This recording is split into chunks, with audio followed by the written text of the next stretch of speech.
नमस्कार good morning everyone मु आर्या आज गुरुत्वपूर्ण खबर गुड़िक आपण मानकु जणाइबी।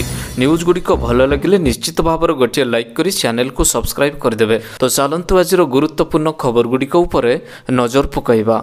तेबे आसंता 6 घंटा मध्य ओडिशार 20टी जिले में प्रबल अति प्रबल बर्षिब वर्षा। तेबे आसंता 6 घंटा मध्य राज्य में प्रबल अति प्रबल वर्षार संभावनाटी रही। केन्द्रापड़ा जगतसिंहपुर पुरी जिलार किछि स्थान में प्रबल वर्षाटी आरंभ हो सारी। आसंता 20 तारिख पर्यंत राज्यर विभिन्न स्थान में हल्कार मध्यम धरणर वर्षा छेचिबा नहीं पूर्वानुमानटी करिछि पाणीपाग विभाग। घन कुहुडीर स्थिति कलाहांडी, कंधमाल, कोरापुट, नवरंगपुर, सुंदरगढ़, केन्दुझर एवं झारसुगुड़ा जिले में देखा दे पारे। एने येलो वार्निंग जारी करिछि पाणीपाग केन्द्र। सेहिपरि आगकू शीत बढ़िबार संभावनाटी रहिछि बोली आकलन करिछि पाणीपाग विभाग। आज बरगढ़, सुंदरगढ़, झारसुगुड़ा, केन्दुझर, संबलपुर, देवगढ़ और मयूरभंजर किछि स्थान में वर्षा हेबार संभावनाटी अधिक रहिछि। सेहिभଳି सुंदरगढ़, केन्दुझर, देवगढ़, मयूरभंज, अनुगुड़, ढेंकानाल, जाजपुर, बालेश्वर और भद्रक जिलार किछि स्थान में वर्षा हेब बोली पाणीपाग विभाग पूर्वानुमानटी करिछि। परवर्ती खबर नर्सरी अष्टम पिला मानकर स्कूल टाइम परिवर्तन। एथर यह समय स्कूल आसवे छात्र छात्री। तेबे आज अर्थात जनवरी 18 तारिख ठारू पुणी थे खोलिबो स्कूल। एक नुआ समय स्कूल आसवे छात्र छात्री। नर्सरी पिला माननको ठारू अष्टम श्रेणीर छात्र छात्री माननको स्कूल टाइमिंग रे एक बड़ परिवर्तन करबा पई घोषणा करा जायछि। वृद्धि पाउथिबा शीतर लहरी को दृष्टि रखी छात्र छात्री स्कूल छुट्टी घोषणा करा जाई अछि। एबे आज ठारू एक नुआ समय पिला माने स्कूल आसिबे बोली निष्पत्ति नैछंती गौतम बुद्ध नगर डीएमओ। एने जिलापालଙ୍କ तरफରୁ आदेश मध्य जारी करा जाई अछि। जिला अधिकारी पक्षरु जारी होइतिबा आदेश अनुसार नर्सरी अष्टम श्रेणी पर्यंत पिला मानकर समय सकाळ 10टारू आरंभ करा जिवो। एणिकी सकाळुआ स्कूल परिवर्ते पूर्वपरि 10टारू पिला माननकु स्कूल आसिबाकू परामर्श दिया जाई अछि। परवर्ती खबर केंद्रीय कर्मचारी माननकु एही दिन मिलिबो टंका। डीएसओ बढ़िबो फिटमेंट फैक्टर। तेबे कर्मचारी माने एका संगरे दुईटी उपहार पाइबाकू जाउछंती। केंद्रीय कर्मचारी एवं पेंशनभोगी मानक पई सरकार एक डीए वृद्धि करिबार निश्चित बोली विश्वास कराई अछि। एहा व्यतीत फिटमेंट फैक्टर वृद्धि उपरे सरकार मध्य एक बड़ निष्पत्ति नहीं पारंती जहा मौलिक वेतन को बहुगुणित करिबो बोली निश्चित हो जायछि। सरकार महंगा भत्ता को प्राय 4% वृद्धि करेंगे जार लाभ बहु संख्यक कर्मचारी मानक दृश्यमान हेबो। या पूर्व नवेम्बर मासर डीए को वृद्धि करा जायतिला जापर समस्ते उत्साहर सहित अपेक्षा करिसंती परवर्ती वृद्धि को। परवर्ती खबर 15टी जिलूर एवं पुरी को गड़िबो बस। तेबे लक्ष्मीर तृतीय टीयर गड़िबो Jagannath express. AC deluxe luxurious bus रे श्रद्धालु जिला मुख्यालय पुरी आसी महाप्रभु दर्शन करिबार सुविधार फेरी पारिबे। प्रकल्पर उद्घाटन अवसर में प्रथम पर्यायर 15टी बस चलिबो। एने किणा जाइतिबा 15टी नवा बस वर्तमान भुवनेश्वर पहुंची सारिछि। परवर्ती पर्यायर अधिक जिलार यह बसटी चलाचल आरंभ करने सरकार लक्ष्य रखिछंती। आसंता 18 तारिख में मुख्यमंत्री नवीन पट्टनायक यह उद्घाटन करने को जाउछंती। याद्वारा जिलार मुख्यालय श्रीक्षेत्र आसी जगन्नाथ दर्शनर सुजोग मिलिबो। प्रथम पर्यायर बलांगीर, बरगढ़, गजपति, गंजाम, झारसुगुड़ा, कोरापुट, कलाहांडी, केन्दुझर, मालकानगिरी, मयूरभंज, नवरंगपुर, नुआपड़ा, रायगड़ा, संबलपुर और सुंदरगढ़ पुरी को बस चलाचल करिबो। परवर्ती खबर बढ़िपारे आयुष्मान भारत बीमा राशि। तेबे लोकसभा निर्वाचन पूर्व केंद्र सरकार लोकमानंकु एक बड़ भेटी देबाकू जाउछंती। पीटीआई रिपोर्ट अनुसार सरकार एक विशेष प्रकार प्रस्ताव उपरे कार्य करुछंती। केंद्र सरकार आयुष्मान भारत स्वास्थ्य बीमा योजना रे बीमा राशि 5 लाख रु 10 लाख टंका को वृद्धि करि पारंचे। फेब्रुआरी 1 रे बजेट उपस्थापन करिबा बेले संपर्क रे निष्पत्ति निया जाय पारे। या व्यतीत केंद्र स्वास्थ्य मंत्रालय आयुष्मान भारत प्रधानमंत्री जनस्वास्थ्य योजना अधीन हिताधिकारी मानक संख्या को द्विगुणित करने को विचार करा जाउअछि।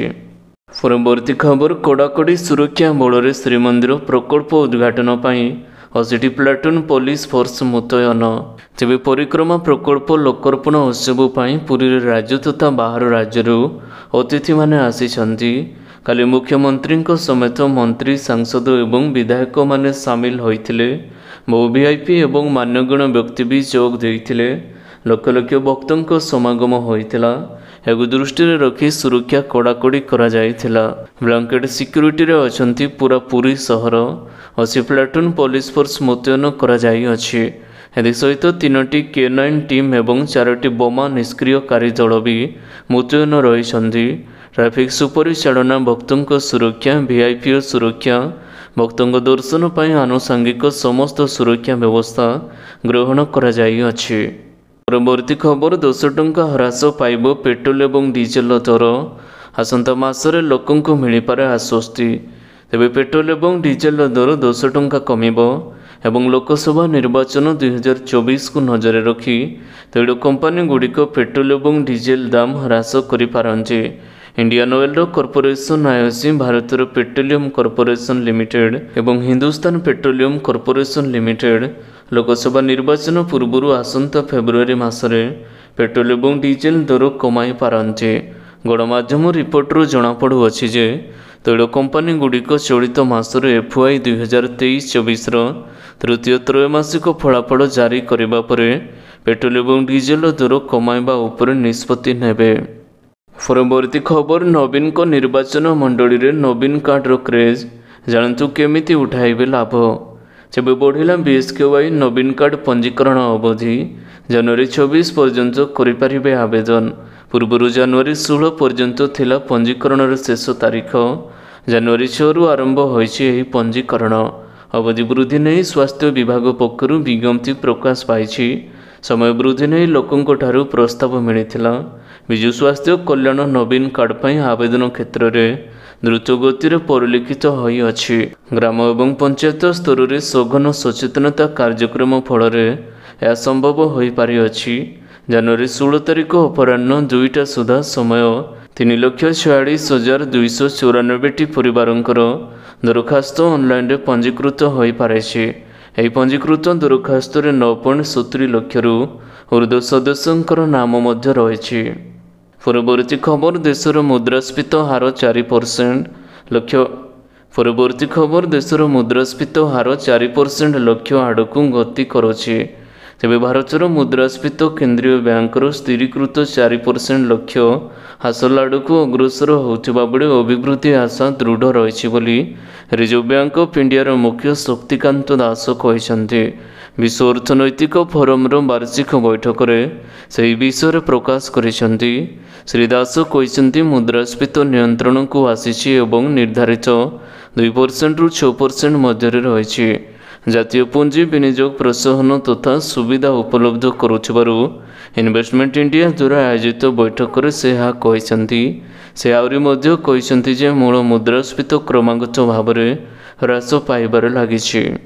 ପରବର୍ତ୍ତୀ ଖବର, 22 ତାରିଖରେ ରାମ ମନ୍ଦିର ପ୍ରତିଷ୍ଠା। ଆରମ୍ଭ ହେଲା ସମର୍ପଣ ସମାରୋହ। ତେବେ ଅଯୋଧ୍ୟାରେ କାଲିଠାରୁ 7 ଦିନିଆ ସମର୍ପଣ ସମାରୋହ ଆରମ୍ଭ ହୋଇଛି। ରାମଲାଲଙ୍କ ବିଗ୍ରହ ପ୍ରତିମୂର୍ତ୍ତି ସ୍ଥାପନା ତଥା ପ୍ରାଣ ପ୍ରତିଷ୍ଠା ପାଇଁ ବିଧିବଦ୍ଧ ତଥା ଶାସ୍ତ୍ର ସଂସ୍କୃତ ନୀତିକାନ୍ତ ଆରମ୍ଭ ହୋଇଛି। ଏହା ସମ୍ପର୍କରେ ରାମ ମନ୍ଦିର ଟ୍ରଷ୍ଟ ସଚିବ ଚମ୍ପତ ରାୟ ସୂଚନାଟି ଦେଇଛନ୍ତି। ସେ କହିଛନ୍ତି, 22ରେ ମନ୍ଦିର ଉଦ୍ଘାଟନ ସହ ରାମଲାଲଙ୍କ ପ୍ରାଣ ପ୍ରତିଷ୍ଠା କରାଯିବ। ତେବେ ଏହି ସମୟ ସୁଦ୍ଧା ମନ୍ଦିରରେ କେତେକ ଧାର୍ମିକ କାର୍ଯ୍ୟାନୁଷ୍ଠାନ କରାଯିବ। ଏନେଇ ତାରିଖ ସମୟ ନିର୍ଘଣ୍ଟ ହୋଇସାରିଛି। ଜାନୁଆରୀ 16 ତାରିଖରେ ରାମ ମନ୍ଦିରର ଉତ୍ସବ ସମାରୋହ ନୀତିକାନ୍ତଟି ଆରମ୍ଭ ହୋଇଥିଲା। ଜାନୁଆରୀ 17 ତାରିଖରେ ରାମଲାଲଙ୍କ ପ୍ରତିମା ଶୋଭାଯାତ୍ରା ଅଯୋଧ୍ୟାରେ ପହଞ୍ଚି ଏବଂ ଶ୍ରଦ୍ଧାଳୁଙ୍କ ମଙ୍ଗଳ କଳସ ନେଇ ମନ୍ଦିର ପହଞ୍ଚିବା ସହ ଜଳାଭିଷେକ କରାଯାଇଥିଲା। ଜାନୁଆରୀ 18 ଅର୍ଥାତ୍ ଆଜି ଗଣେଶ, ଅମ୍ବିକା, ବରୁଣ ମୂର୍ତ୍ତିକା, ବ୍ରାହ୍ମଣ ବରଣ ଏବଂ ବାସ୍ତୁପୂଜା ସମ୍ପନ୍ନ କରାଯିବ। ରାମଲାଲଙ୍କୁ ଗର୍ଭଗୃହରେ ନିର୍ଦ୍ଧାରିତ ସ୍ଥାନରେ ସ୍ଥାପନ କରାଯିବ। ପରବର୍ତ୍ତୀ ଖବର, ଶିମିଳିପାଳରେ ତାପମାତ୍ରା 0 ଡିଗ୍ରୀ। ତେବେ ମାସକ ପରେ ପୁଣି ଫେରିଛି ହାଡ଼ଭଙ୍ଗା ଶୀତ। ଦିନ ତମାମ କୁହୁଡ଼ିଆ ପାଗ ସାଙ୍ଗକୁ ସୁଲୁସୁଲିଆ ପବନରେ ଜନଜୀବନ ଅସ୍ତବ୍ୟସ୍ତ ହୋଇପଡ଼ୁଛି। ଶିମିଳିପାଳରେ ସର୍ବନିମ୍ନ ତାପମାତ୍ରା 0 ଡିଗ୍ରୀ ସେଲସିୟସ୍ ରହିଛି। ଫଳରେ ପ୍ରବଳ ଥଣ୍ଡା ଅନୁଭୂତ ହେଉଛି। ଅଭୟାରଣ୍ୟର ଉପରେ ବାରକାମୁଡ଼ା ରେଞ୍ଜରେ 0 ଡିଗ୍ରୀ ସେଲସିୟସର ତାପମାତ୍ରା ରେକର୍ଡ କରାଯାଇଥିବା ବେଳେ ଚହଲା, ନଅଣା, ବରୈପାଣି, କାଇଁଝାରି, ରାମତୀର୍ଥ, ଗୁଡ଼ୁଗୁଡ଼ିଆ ଅଞ୍ଚଳରେ ତାପମାତ୍ରା ହ୍ରାସ ପାଇଥିବା ନେଇ ଶିମିଳିପାଳର ବ୍ୟାଘ୍ର ସଂରକ୍ଷଣ ପ୍ରକଳ୍ପ ଉତ୍ତର ଡିଭିଜନର ଉପନିର୍ଦ୍ଦେଶକ ସାଇ କିରଣ ପ୍ରକାଶ କରିଛନ୍ତି। ପରବର୍ତ୍ତୀ ଖବର, ଇପିଏଫ୍ଓର ବଡ଼ ଘୋଷଣା, ଆଧାର କାର୍ଡ଼ ହେବ ନାହିଁ ଡିଓବି ପାଇଁ ବୈଧ ପ୍ରମାଣ। ତେବେ ଆଧାର କାର୍ଡ଼କୁ ଏକ ଗୁରୁତ୍ୱପୂର୍ଣ୍ଣ ଡକୁମେଣ୍ଟ ଭାବରେ ବିବେଚନା କରାଯାଏ। ଭାରତରେ ଏହା ମଧ୍ୟ ମୁଖ୍ୟତଃ ଅନେକ ଉଦ୍ଦେଶ୍ୟରେ ବ୍ୟବହୃତ ହୋଇଥାଏ। କିନ୍ତୁ ଇପିଏଫ୍ଓ ପକ୍ଷରୁ ଜନ୍ମତିଥି ଅପଡେଟ୍ ପ୍ରକ୍ରିୟାରେ ଆଧାର କାର୍ଡ଼କୁ ବୈଧ ବୋଲି ବିଚାର କରାଯିବ ନାହିଁ। ଇପିଏଫ୍ଓ ଦ୍ୱାରା ଏକ ବଡ଼ ଘୋଷଣା କରାଯାଇଅଛି, ଯାହା ଅଧୀନରେ ଜନ୍ମ କାର୍ଡ଼ ଏବଂ ଜନ୍ମ ତାରିଖ ପାଇଁ ଆଧାର କାର୍ଡ଼ଟି ଗ୍ରହଣ କରାଯିବ ନାହିଁ। ଏକ ରିପୋର୍ଟ ଅନୁଯାୟୀ କର୍ମଚାରୀ ପ୍ରୋଭିଡେଣ୍ଟ ଫଣ୍ଡ ସଂଗଠନ ଇପିଏଫ୍ଓ ଦ୍ୱାରା ଲୋକଙ୍କ ପାଇଁ ଏକ ଗାଇଡ଼ଲାଇନଟି ଜାରି କରାଯାଇଅଛି।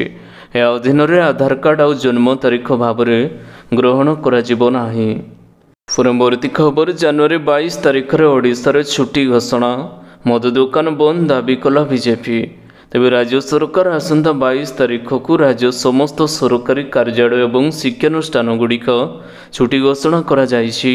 ଏହା ସହିତ ସେଦିନ ରାଜ୍ୟର ସମସ୍ତ ମଦ ଦୋକାନ ବନ୍ଦ କରିବାକୁ ନିର୍ଦ୍ଦେଶ ଦିଆଯାଇଛି।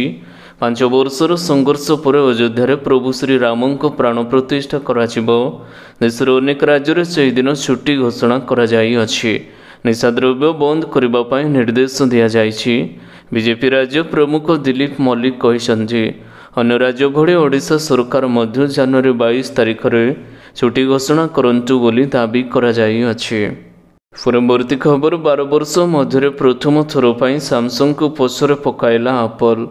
ତେବେ କରୋନା ମହାମାରୀ ପରଠାରୁ ସ୍ମାର୍ଟଫୋନ୍ ବଜାରରେ ମାନ୍ଦା ଅବସ୍ଥା ଦେଖାଯାଇଥିଲା। 12 ବର୍ଷ ମଧ୍ୟରେ ପ୍ରଥମ ଥର ପାଇଁ ସାମସଙ୍ଗକୁ ପଛରେ ପକାଇ ସ୍ମାର୍ଟଫୋନ୍ ଦୁନିଆରେ 1 ନମ୍ବର ସ୍ଥାନ ହାସଲ କରିଛି ଆପଲ୍। ଇଣ୍ଟରନ୍ୟାସନାଲ ଡାଟା କର୍ପୋରେସନ ଆଇଡିସିର ତଥ୍ୟ ଅନୁଯାୟୀ ଗତ ବର୍ଷ ପଠାଯାଇଥିବା ଫୋନ୍ର ଏକ ପଞ୍ଚମାଂଶ ଆପଲ୍ ଆଇଫୋନ୍ ରହିଥିଲା। ସାମସଙ୍ଗର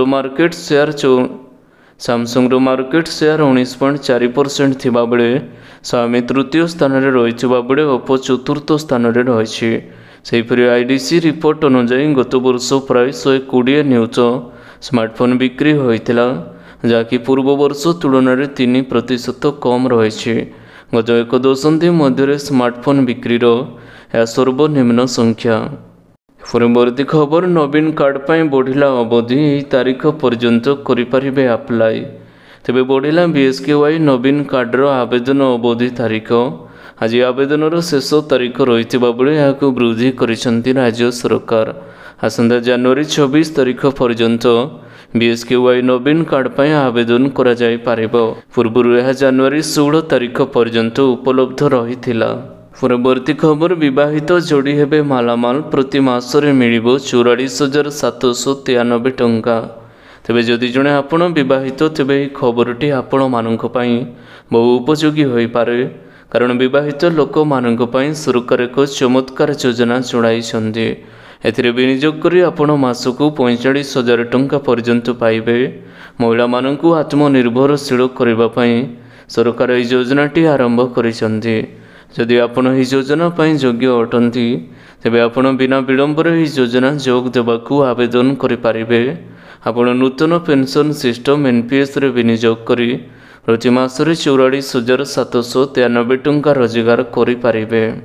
ପରବର୍ତ୍ତୀ ଖବର, ରାମ ମନ୍ଦିର ପ୍ରାଣ ପ୍ରତିଷ୍ଠା ଦିନ ଏହିସବୁ ରାଜ୍ୟଗୁଡ଼ିକରେ ସ୍କୁଲ କଲେଜ ଛୁଟି ସହିତ ବନ୍ଦ ରହିବ ମଦ ମାଂସ ଦୋକାନ। ତେବେ ରାମ ମନ୍ଦିର ପ୍ରତିଷ୍ଠା ନେଇ ଚଳଚଞ୍ଚଳ ଅଯୋଧ୍ୟା ନଗରୀ ଦୀର୍ଘ 500 ବର୍ଷ ଅପେକ୍ଷା ପରେ ଜନ୍ମଭୂମିରେ ମର୍ଯ୍ୟାଦା ପୁରୁଷ ପ୍ରଭୁ ଶ୍ରୀରାମଚନ୍ଦ୍ରଙ୍କ ପ୍ରତିମା ପୂଜା ପାଇବେ। ଏଥିପାଇଁ କେବଳ ଯେ ଅଯୋଧ୍ୟା ନଗରୀ କି ଉତ୍ତରପ୍ରଦେଶ ନୁହେଁ, ପୁରା ଭାରତ ପ୍ରସ୍ତୁତିରେ ଲାଗି ପଡ଼ିଅଛି। ଉତ୍ତରପ୍ରଦେଶର ଏହି ଅବସରରେ ବିଭିନ୍ନ ଶିକ୍ଷାନୁଷ୍ଠାନ ଏବଂ ସରକାରୀ କାର୍ଯ୍ୟାଳୟକୁ ଛୁଟି ଘୋଷଣା କରାଯାଇଅଛି। ମୁଖ୍ୟମନ୍ତ୍ରୀ ଯୋଗୀ ଆଦିତ୍ୟନାଥ ଜନସାଧାରଣମାନଙ୍କୁ ଦୀପାବଳି ଭଳି ଖୁସି ମନାଇବାକୁ ନିବେଦନ କରିଛନ୍ତି। ଉତ୍ତରପ୍ରଦେଶ ସରକାର ମଧ୍ୟ ଜାନୁଆରୀ 22ରେ ରାଜ୍ୟରେ ମାଦକ ଦ୍ରବ୍ୟ ବିକ୍ରୟ ଉପରେ ପ୍ରତିବନ୍ଧକ ଲଗାଇଛନ୍ତି। ମଦ ସହ ମାଂସ ଦୋକାନ ମଧ୍ୟ ବନ୍ଦ ରଖିବାକୁ ନିର୍ଦ୍ଦେଶ ଦିଆଯାଇଅଛି। ପରବର୍ତ୍ତୀ ଖବର, 2024ର ସାମରିକ ଶକ୍ତି ର୍ୟାଙ୍କିଂ प्रथम स्थान में अमेरिका भारत केते नंबर जानी रखु।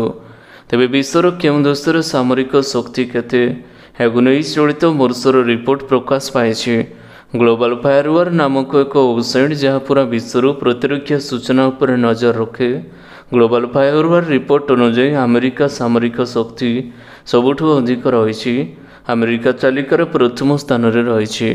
तलू रूसिया रही बेले तृतीय स्थान में रही चीन और भारत रही चतुर्थ स्थान में। तालिकार पंचम स्थान में दक्षिण कोरिया रही बेले यूके षष्ठ, जापान सप्तम, तुर्की अष्टम, पाकिस्तान नवम एवं इटाली दशम स्थान में रही। मोट 145 देशर सामरिक शक्ति को समीक्षा करने पर ग्लोबल फायर पावर पक्षर यह रिपोर्ट प्रकाश पाई। तेबे आशा करुचे आज गुरुत्वपूर्ण खबर गुड़िक आपण मानक निश्चित भाव में भल लगी। जदि भल लगी वीडियो को गोटे लाइक करंतु एवं चैनल को सब्सक्राइब करने बिल्कुल भी भूलु नहीं। आपण को भल पाइबा स्वरूप वीडियो को शेयर करदेवे। पुणी देखा हे लाटेस्ट अपडेट्रे से पर्यंत विदाय नौछि। वंदे मातरम। Take care. Bye bye.